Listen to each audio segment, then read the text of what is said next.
I found out my girlfriend was cheating, so I exposed her and walked out of her life for good. I always thought I'd see it coming. The cheating. I mean, you hear stories, late night texts, a sudden change in routine, but when it happened to me, it was so ordinary I almost missed it. Jess and I had been together for 2 years. We had our routines, Friday night takeout, lazy Sundays, inside jokes. She was the first person I called when I got the job offer, the one who held me when my dad got sick. I thought she was my person, but then things started to shift. She was on her phone more, laughing at messages she wouldn't show me.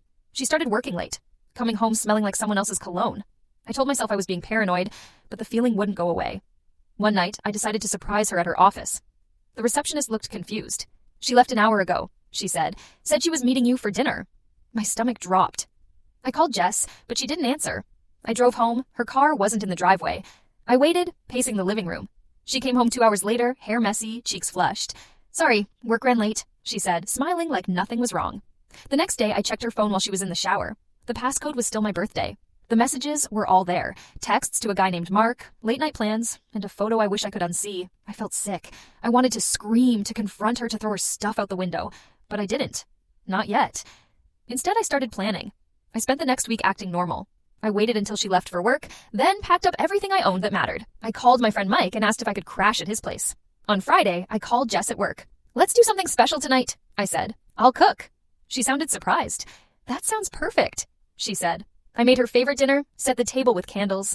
She came home at 7, smiling. "Wow, what's the occasion?" After dinner, I handed her an envelope.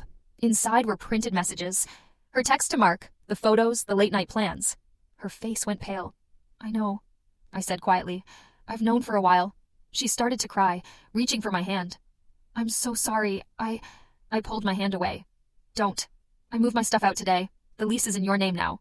She stared at me, tears streaming down her face. "Please, can we talk about this?" I shook my head.